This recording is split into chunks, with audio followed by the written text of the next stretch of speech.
Good morning, how are you? Fine. Okay, हम 2-3 दिन के बाद मिलें क्योंकि मैंने 2-3 दिन इसलिए बीच में छोड़ दिए ताकि आप अपना काम कंप्लीट कर लो। 3rd चैप्टर तक हो गया था हमारा पूरा ईवीएस में, और अभी हम कुछ भी नया नहीं पढ़ने वाले हैं। आपको शायद सिलेबस मिल गया हो, तो आपके जो टेस्ट हैं उसमें 2 चैप्टर्स मोरल माइंड के आएंगे और 2 चैप्टर्स ईवीएस के आएंगे। बट सब बच्चे 3rd चैप्टर तक कंप्लीट करके रखना कॉपी, ठीक है? और एक और बात, आज हो गई 25th है आज, सॉरी मैं डेट ही चेंज नहीं की, है ना? तो 25th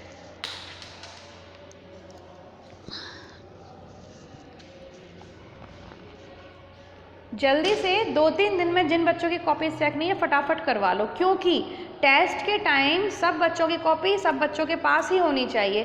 कोई ऐसा ना हो जाए कि इधर छूट जाए आपकी कॉपीज़ कि चेक नहीं हो पाई, मैडम के पास पढ़ी, हम पढ़ें कैसे, ठीक है? तो टेस्ट के वक्त आपकी कॉपीज़ आपके पास हों, इसीलिए फटाफट उनको चेक करा लो कॉपीज़ को काम पूरा करके।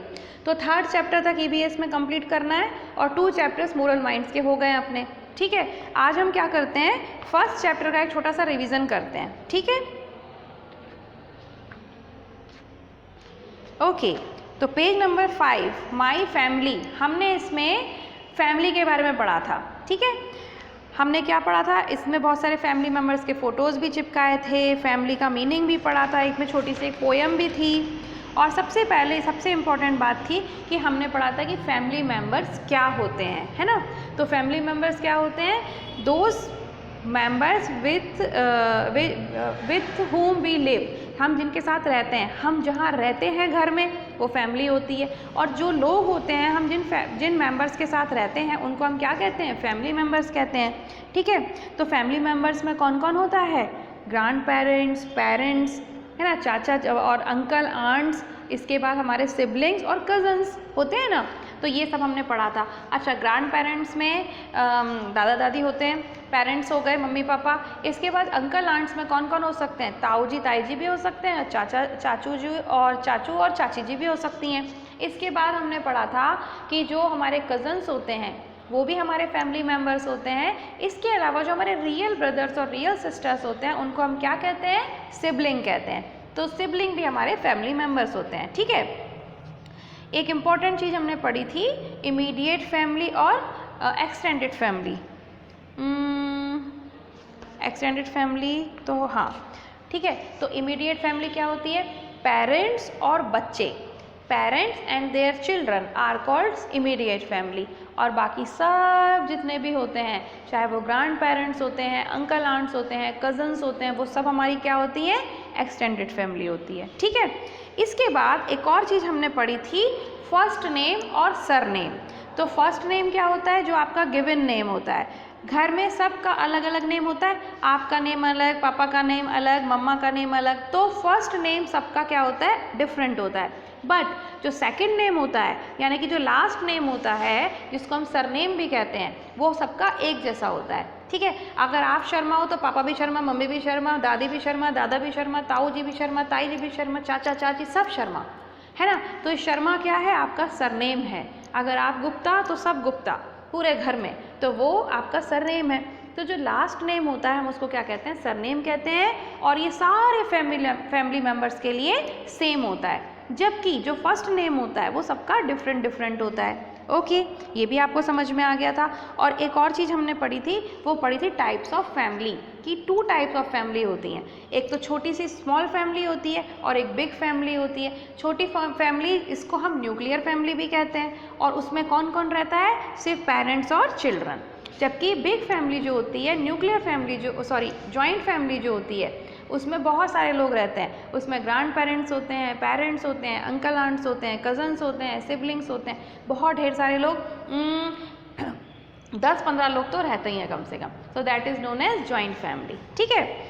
ये सब हमने पढ़ा था। अब इसके बाद हमने पढ़ा था रिलेशनशिप्स इन अ फैमिली, बड़ा लंबा चौड़ा चैप्टर है।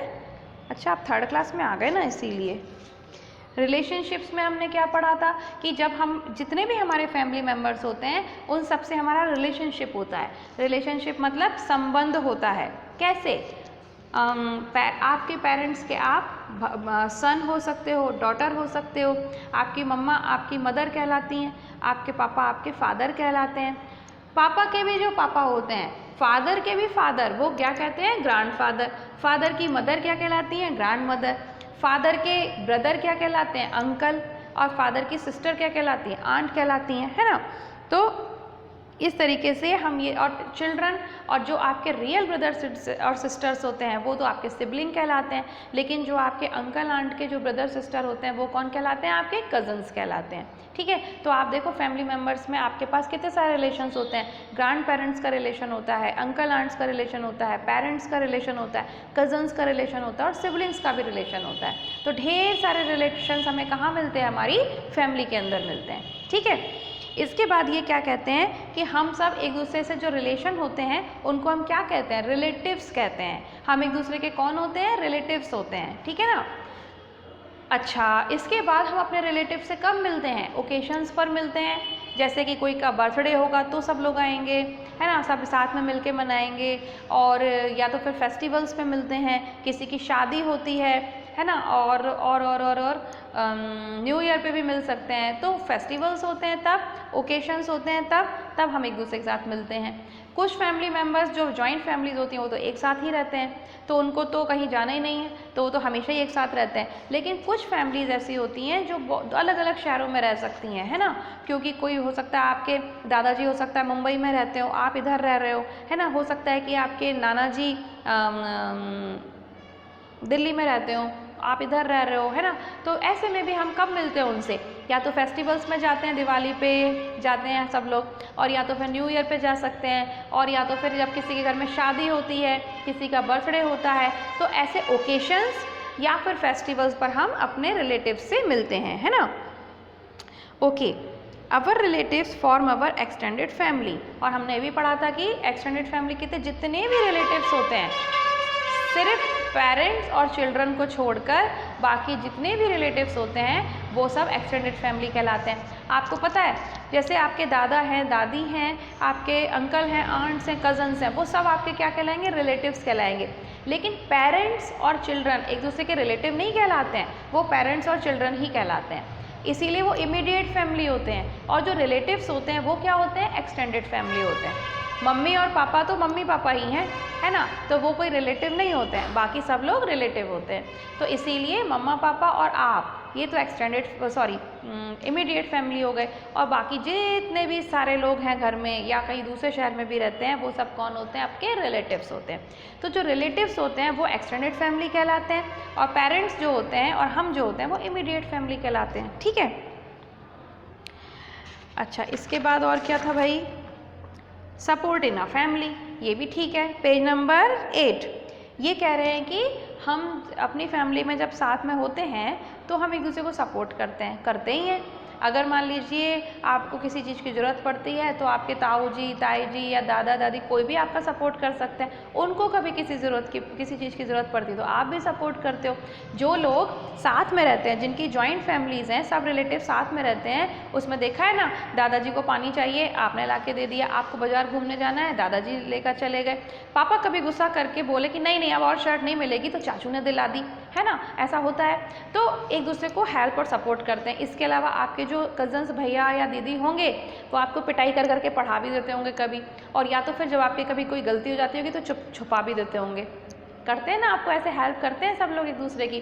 तो यही तो मज़े हैं फैमिली के, जब सारे के सारे लोग मिलकर रहते हैं जॉइंट फैमिली में तो बहुत मज़ा आता है। अब किसी कारण से अगर जो लोग जॉइंट फैमिली में नहीं रह सकते हैं, दूर दूर रहते हैं, वो भी एक दूसरे की हेल्प करते हैं। वो रोज़ फ़ोन पे बात कर सकते हैं। अगर किसी को कोई दिक्कत तो नहीं है, कोई प्रॉब्लम तो नहीं है, किसी चीज़ की नीड है तो वो उनको हेल्प कर सकते हैं। और या तो फिर कभी किसी ने बहुत अच्छा काम किया तो वो जल्दी से फ़ोन करके अपनी बहन को बताते हैं या फिर अपने किसी भी रिलेटिव को बताते हैं, तो इसमें भी बड़ा मज़ा आता है ना। तो आपके फैमिली मेम्बर्स चाहे आपके साथ रहते हो चाहे दूर रहते हो, पर वो हमेशा एक दूसरे को सपोर्ट करते हैं, एक दूसरे की केयर करते हैं। ठीक है ना। फिर हमने एक और चीज़ पढ़ा था, फैमिली ट्री। बाप रे कितना बड़ा चैप्टर, मैं तो थक गई। हाँ, फैमिली ट्री। फैमिली ट्री में इन्होंने एक वर्ड बोला था, जनरेशन। तो जनरेशन क्या होता है, फैमिली के अंदर जो लोग सब अपन ने कैसे पढ़ा था इसको, जो लोग एक ही टाइम पर जन्म होता है जिनका, है ना, जिन लोगों की जो बर्थडे होती है वो सेम टाइम पर आती है, वो जनरेशन कहलाती है। देखो कैसे, अब आपके दादाजी का बर्थडे तो कब था, मेरे ख्याल से 1960 में होगा शायद से, है ना। और आपके पापा का बर्थडे कब होगा, 1970 में या 1980 में, ठीक है। और आपका बर्थडे तो अभी शुरू हुआ है। तो अब आप देखते हो दादाजी का, नाना जी का, दादी जी का, नानी जी का, इन लोगों का बर्थडे उतना पहले होता था, तो ये एक जनरेशन हो गई। अब फिर दूसरी जनरेशन पे आते हैं, पापा का, चाचा का, ताऊ जी का, ताई जी का, चाची जी का, मामा का, मामी का, मासी का, मासा जी का, इन सब का बर्थडे ना 1980 में, 1985 में, इसके आसपास होता है। ये दूसरी जनरेशन हो गई। अब आपकी जनरेशन, आपका बर्थडे मेरे ख्याल से 2010 में या फिर 2009 में, या आपके किसी कज़न का बर्थडे भी ऐसे ही 2010, 11, 9, 8 इतने पे ही आता होगा, है ना। तो आप लोगों का बर्थडे इतना, कहाँ 1980, कहाँ 1950 और कहाँ अभी 2010, तो ये एक जनरेशन हो गई। तो जिन लोगों का बर्थडे सेम ईयर्स में आता है वो उस वाली जनरेशन के होते हैं, है ना। फिर उसके बाद एक और जनरेशन का, उनका सबका बर्थडे भी सेम ईयर्स में आता है। और आपकी जनरेशन, तीसरी जनरेशन, इसका भी एक आध साल का डिफरेंस होता है, लेकिन ज़्यादा डिफरेंस नहीं होता। अब पापा का बर्थडे और आपके बर्थडे में तो कितना डिफरेंस है, 30 ईयर्स का डिफरेंस है, लेकिन आपके और आपके कज़न के बर्थडे में तो एक आध साल का डिफरेंस होगा। तो ये जो एक साथ बर्थडे, जो सेम ईयर्स में जिनके बर्थडे आते हैं, वो जनरेशन होती है, ठीक है। तो first generation, second generation, third generation, grand parents की फर्स्ट जनरेशन, पेरेंट्स की सेकेंड जनरेशन, आपकी और आपके कज़न्स की और आपकी सिबलिंग्स की थर्ड जनरेशन, ऐसे होता है, ठीक है ना। तो इस तरह से हम फैमिली ट्री बनाते हैं। अब फैमिली ट्री में क्या होता है, अलग अलग जनरेशन होती है, सबसे ऊपर सबसे पुरानी वाली जनरेशन, फिर उसके बाद पेरेंट्स वाली जनरेशन, फिर थर्ड में आप लोगों की जनरेशन, आपकी जनरेशन में आप, आपके सिबलिंग्स और आपके कज़न्स। हाँ, इतना सारा होता है फैमिली ट्री में। तो दिस वॉज योर चैप्टर में तो बहुत कुछ था। फैमिली क्या होती है, टाइप्स ऑफ फैमिली क्या होती है, फैमिली मेम्बर्स क्या होते हैं, immediate family, extended family, joint family, big family, small family, nuclear family, name, surname, है ना। इसके बाद फिर सपोर्ट इन अ फैमिली और फैमिली ट्री। इतना सारा पढ़ा था अपन ने, सही है। तो चलो अभी मैं आपको 2-3 क्वेश्चन दे रही हूँ, इसके बाद और रिवाइज करवाऊँगी कल भी इसी को। तो अभी आप ऐसा करो, ध्यान से सुनो मेरी बात। थर्ड चैप्टर तक तो आपकी क्लास कॉपी, जो क्लास वर्क कॉपी, उसको कंप्लीट करके रखो सब बच्चे, और चेक भी करा लो, ठीक है। इसके अलावा एक रफ कॉपी घर में ऐसी बना लेना जिसमें ये 3 क्वेश्चन करके रखना। First question, write 10 sentences about yourself. आप थर्ड क्लास के स्टूडेंट हो, तो आई होप कि there will be no problem in writing just 10 sentences about yourself. नाम क्या है आपका, आप कहाँ पे रहते हो, और आपका फेवरेट कोई भी आपकी हॉबी क्या है, ठीक है ना, आपकी हॉबीज़ लिख सकते हो। इसके अलावा आप बड़े होके क्या करना चाहते हो फ्यूचर में, ठीक है, आप कौन से स्कूल में पढ़ते हो, आपका फेवरेट कोई भी काम क्या चीज़ है, वो हॉबी हो गई वो तो, ठीक है ना। इसके अलावा आपके फैमिली में कितने मेंबर्स रहते हैं, आप जॉइंट फैमिली में रहते हो कि न्यूक्लियर फैमिली में रहते हो, ठीक है। इसके अलावा आप आपके फैमिली मेम्बर्स के बारे में भी थोड़ा थोड़ा इंट्रोडक्शन दे सकते हो कि मेरे पापा एक बिजनेसमैन है, दादाजी ये करते हैं, मम्मा हाउसवाइफ है, या कोई वर्किंग वूमेन है, कुछ भी लिख सकते हो। तो इस तरीके से आपको सोच के 10 सेंटेंसेज लिखने हैं आपके बारे में। Second question is right the name of your family members. आपको आपके फैमिली मेम्बर्स के नेम लिखने हैं। सबसे पहले जनरेशन के हिसाब से लिखना, सबसे पहले सबसे बड़े, ठीक है। और ध्यान रखना जितने भी मेल्स होते हैं, जितने भी आदमी होंगे, उनका पहले नाम लिखने से पहले मिस्टर लगाओगे, मिस्टर, ठीक है। और जितनी भी लेडीज़ होंगी उनके आगे मिसेस लगाओगे, उसके बाद ही उनका नाम लिखोगे, ठीक है। Write 5 sentences about your school. कम से कम स्कूल के बारे में 5 सेंटेंस तो लिख ही सकते हो। कौन से स्कूल में पढ़ते हो, डायरेक्टर सर का नाम क्या है, आपकी प्रिंसिपल का नाम क्या है, आपका फेवरेट सब्जेक्ट और टीचर कौन सा है, और स्कूल में आप क्या क्या करते हो, सिर्फ पढ़ाई करते हो क्या या उधम भी करते हो, बहुत सारा शोर मचाते हैं मैडम, दोस्तों के साथ लड़ते हैं, टिफ़िन इधर उधर फेंकते हैं, फिर थोड़ा सा टिफ़िन का खाना खा लेते हैं, फिर सोचते रहते हैं कि गेम्स पीरियड कब होगा, कब हम खेलने जाएंगे, मैडम कितना बोलती हैं, बोलती ही चली जाती हैं, है ना। तो गेम भी खेलते हो, पिकनिक पे भी जाते होगे, तो जो जो भी स्कूल में करते हो पढ़ाई के साथ साथ वो लिख देना। तो दिस इज़ योर स्मॉल छोटा सा होमवर्क जो आपको कंप्लीट करना है। और इसको फिर ऐसा मत करना चेक कौन करेगा, मैडम के पास चेक करना, ये चेक वैक करने के लिए नहीं, ये सिर्फ आपकी प्रैक्टिस के लिए है। और दूसरी बात ये कि इसको चेक आपके पेरेंट्स करेंगे। I request to the grand parents और पेरेंट्स जो भी घर में हैं, जो भी बच्चों को पढ़ा रहे हैं, सबसे पहले तो I really want to thank all of you. सबसे पहले मैं आप सबको थैंक यू बोलना चाहूँगी, क्योंकि सच में ऑनलाइन टीचिंग में इतना अच्छा रिस्पांस बच्चे करेंगे इसकी उम्मीद नहीं थी। जो कॉपीज़ आ रही हैं, आई एम रियली शॉक्ड कि इतनी अच्छी राइटिंग, इतना साफ़ सुथरा काम, I am really very happy and I really thank to all the parents, क्योंकि पेरेंट्स और ग्रैंड पेरेंट्स वॉट एवर जो भी उनका ख्याल रख रहे हैं, उनकी मदद के बिना अकेले बच्चे तो ये नहीं कर सकते थे। तो आई एम श्योर कि मैं यहाँ जो भी पढ़ा रही हूँ वहाँ वो आप और आप मतलब आप पेरेंट्स या ग्रैंड पेरेंट्स अपने बच्चों के साथ मेहनत कर रहे हैं। तो thank you for the cooperation. इसीलिए एक छोटा सा हेल्प और मांगती हूँ, जो भी मैं असाइनमेंट दे रही हूँ, अगर क्लास होती तो ये मेरा काम था, मैं चेक करती, but this time this have to do by you, क्योंकि ये आपको करना पड़ेगा। This is just for the practice of your child. इसको प्रैक्टिस करने के लिए दिया है, एक रिवीजन करा रहे हैं ताकि ये टेस्ट में अच्छा कर सके। So keep studying and keep helping us, keep cooperating. We will meet tomorrow. Bye bye.